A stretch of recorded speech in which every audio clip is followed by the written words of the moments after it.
Hey guys, it's M16. I'm back, and this time it wasn't a month-long wait. Yay!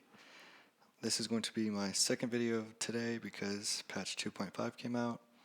And so basically, since there are no new tanks to talk about, I'm going to be rambling on about what actually did come in this update. And obviously, the big thing that everyone has wanted for a very long time is camo. I've been waiting for like a year for camo to come out. You guys don't even know. So many people have waited so long for camo. And one thing that you immediately see is that tier 10 camo costs 6,000 credits instead of 3,000 credits that we on the North American server originally thought that we were told, or we thought that we were told. We thought, or we were told, or we thought we were told. There we go. English is hard. We thought we were told that it was going to be 3,000 credits, so the 6,000 is twice as expensive as we thought it was going to be, which isn't a huge deal because if you're playing tier 10 to gain credits, you're doing it wrong. Another really big thing is clan supply, which you can see right now on the screen. You upgrade levels of clan supply by getting experience, and your clan can level up. And there's personal supply level, where if you join a clan that's at like supply level 4, you can't use the supply level 4 bonuses until you get your personal supply for that clan up to that level. So that prevents people from like joining a clan to get like the tier 7 vehicle or whatever they're buying, whatever tier vehicle they're buying. It prevents them from joining the clan, using the clan supply to get the 5% discount on the vehicle, and then leaving and going back to your other clan that has, I don't know, maybe like level 2 clan supply. But clan supply helps with little things like 2% off repairs or 5% discount on consumables, stuff like that. And so clan supply is going to be really, really helpful in the long run. And it's only for people in clans, so I guess that's Wargaming's way of encouraging people to join clans and be active in the community and like really gain friends or whatever from World of Tanks Blitz. And I really like that they did it so it prevents people from clan hopping, which was obviously very good foresight by them. Another huge thing that was changed is the matchmaker. I believe how it was changed for the Southeast Asia, Russian, and European servers was that if the server has more than 10,000 people, the tier spread will be even. There's not supposed to be any like 3 10s, then 2 9s, then 2 8s versus 4 10s, a 9, and 2 8s or whatever like that. It's supposed to be an even number of tiers per team. And what Senator Ratbat said, which is the community coordinator for North American server, he said that it was undocumented, but it also takes account of the vehicle type. So like heavy tanks and medium tanks have a different weight, I guess, like they do on PC.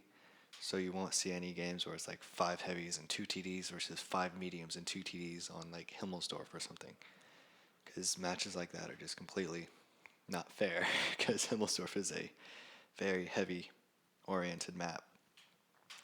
The North American server, however, is a very special case, because the North American server is a guinea pig for a test by Wargaming.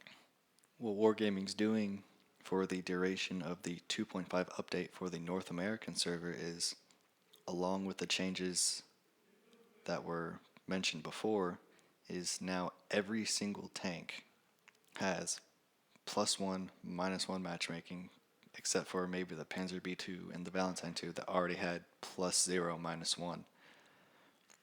Which means that tier 8s will no longer see tier 10s, and tier 6s will no longer see tier 8s. Tier 7s won't see tier 9s, yada yada yada. And That's great it, for some tanks. um, if you're, sorry for the sniff. If you are in a T34, you've got preferential matchmaking now. Congratulations. If you're in IS6, everyone else has preferential matchmaking, so you're not special anymore. Yay.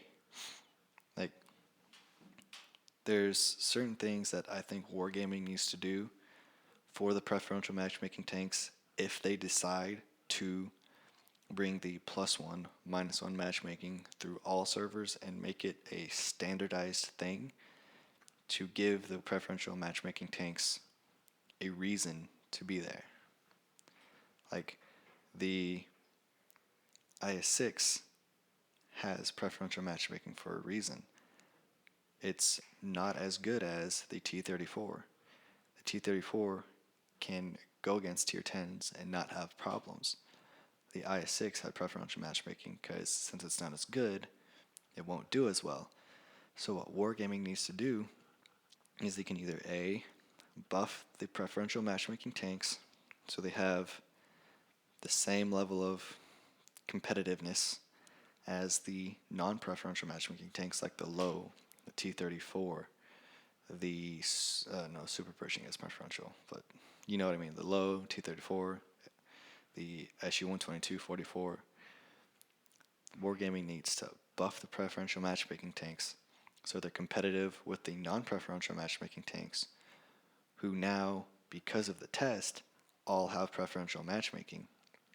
Or they need to change the preferential matchmaking to +0, -1, so there's still a point in having the IS6 or tanks like it, because IS6 used to be able to see tiers 6 through 9.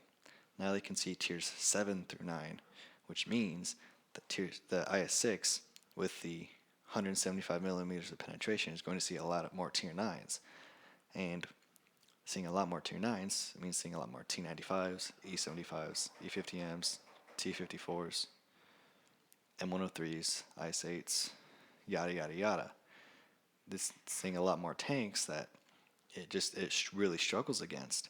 So the IS6 is getting basically a huge nerf, and the T34, the low, and the SU-122-44, yada yada yada, are getting huge buffs because they don't have to deal with the tanks that are 2 tiers higher anymore, and they have the guns to deal with the tanks 2 tiers higher, but they're not going to see them ever.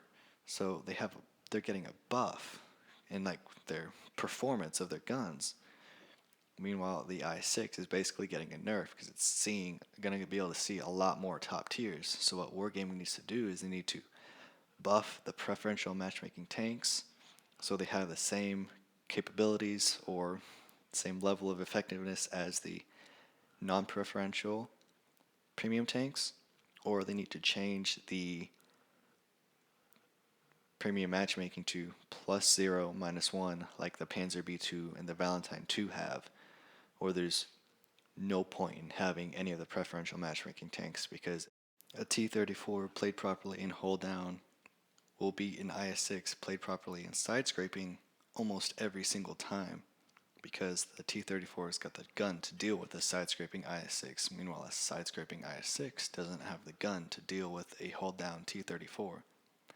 So Wargaming needs to buff the premium matchmaking tanks so they have the same capabilities of the non-preferential matchmaking tanks, or they need to change preferential matchmaking so it is +0, -1 like the Panzer B2 and the Valentine II, or there is no point in driving a KB5 or an IS6 or an E25 even.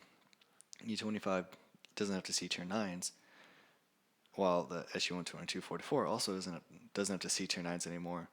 And the 122-44 is, albeit slower, but it's also got an excellent camo rating, and it's got a punchy gun, and it's got better armor, and it's still got good traverse and everything. It's got a good aim time. It's got much better alpha. So the SU-122-44 is just now a far superior tank to the E25 because the SU-122 44 doesn't have to deal with the tier 9s that it used to. So tanks that didn't have preferential matchmaking for a reason now have preferential matchmaking on the North American server.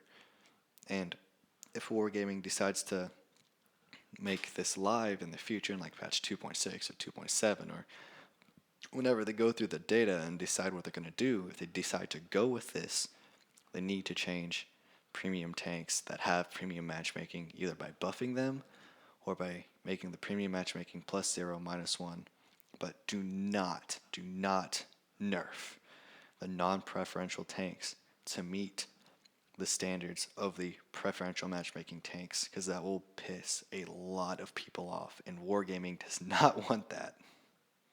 So, there, that is my little rant about patch 2.5, specifically patch 2.5 for the North American server. This is M16's World of Tanks Blitz replays. I hope you enjoyed my video and have a nice day.